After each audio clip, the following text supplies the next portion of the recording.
Oi pessoal, estou aqui gravando um vídeo para homenagear as enfermeiras e a equipe de enfermagem do Brasil, as maravilhosas enfermeiras do Instituto de Psiquiatria, as maravilhosas enfermeiras e equipe de enfermagem do PNEL, dos CAPs, dos lugares onde se cuida nesse país. Nós vivemos hoje uma integração de tempos, né? Nós somos homenageadas pela Organização Mundial de Saúde nesse ano como o ano dos profissionais de enfermagem. Nós temos também o bicentenário do nascimento de Florence Nightingale, que é o mito de origem da enfermagem moderna. Nós estamos na Semana de Enfermagem e dentro da Semana de Enfermagem eu queria recortar aqui a enfermagem psiquiátrica. Eu preciso resgatar um pouco da história de Florence, porque ela é, às vezes, não bem entendida por todos, por conta de uma dificuldade, eu diria anacrônica, de analisar algumas coisas que ela disse e fez em 1850 com o olhar do ano 2000. Não dá, não é? Florence era uma mulher rica, de uma família abastada em termos de dinheiro, em termos de contatos políticos, não é?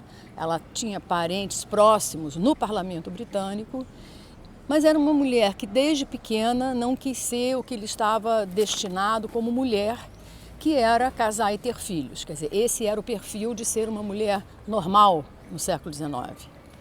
Ela vai desafiando isso tudo e, através de contatos, consegue fazer estágio num hospital alemão, se comportando como uma diaconisa sem ser, quer dizer, se submetendo às regras, né, rígidas de disciplina desse local. Quando retorna a Londres, eclode a Guerra da Crimeia, eu estou falando de 1854, e por ser amiga do ministro na guerra, Florence então é chamada a ir para a Crimeia, né, que era o Estreito do Bósforo, e ela vai com mais 38 enfermeiras e vai lá cuidar de 4 hospitais. Né? Então é preciso a gente fazer já um exercício histórico, sociológico, de imaginar o que era este cenário da metade do século XIX e o que era a dificuldade de chegar mulheres sozinhas, jovens, neste lugar.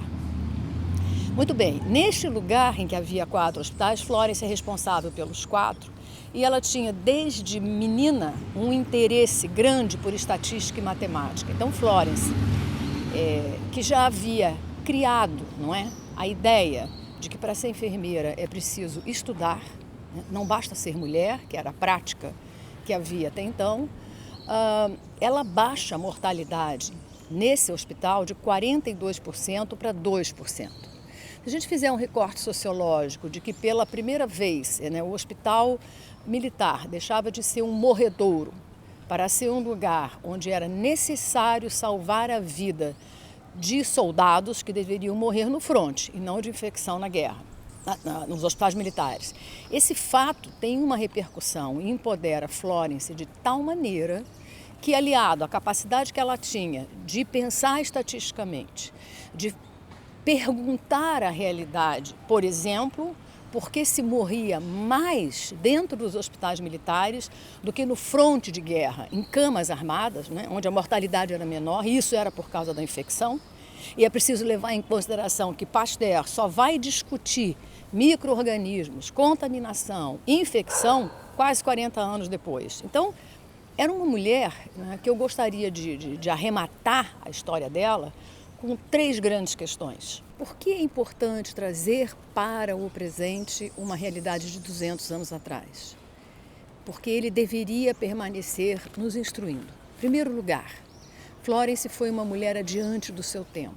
Criou uma profissão, né, profissão de enfermeiras, num momento, não é, no século XIX, onde era completamente inesperado que se criasse uma profissão que cuidasse do outro.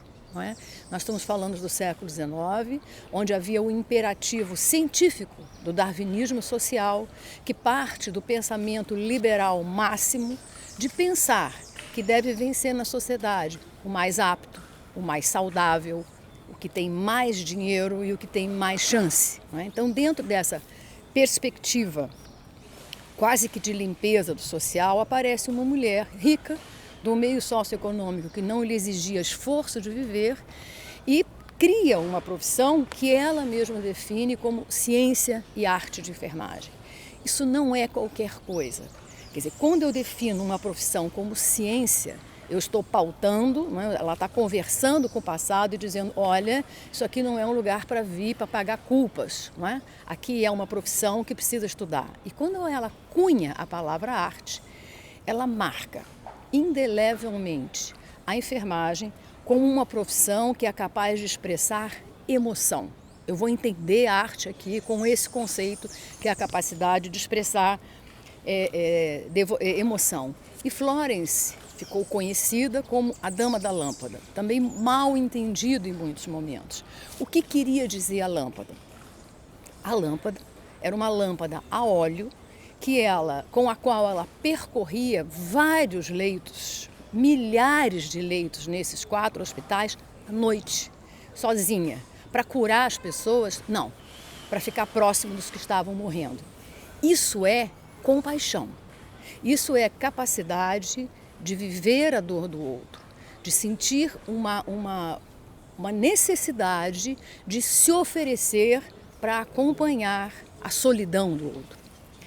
Então, eu entendo, quer dizer, que as enfermeiras, a equipe de enfermagem que trabalha nas realidades hospitalares e outros dispositivos abertos, são enfermeiras nightingalianas. Vocês trabalham em lugares que a maior parte das pessoas não teria coragem de visitar. Cuidar de enfermagem é ter compaixão, é ter capacidade de se oferecer para essa dor do outro, agravada ou qualificada na nossa especialidade como uma dor que não sangra, não é? Uma dor, de certa forma, invisível. Eu queria dar os parabéns a toda a equipe de enfermagem. Eu gostaria também de dizer que é um privilégio poder cuidar numa globalização de descuidos, porque a vida só faz sentido no cuidado com o outro. Continuem fazendo da vida uma obra de arte.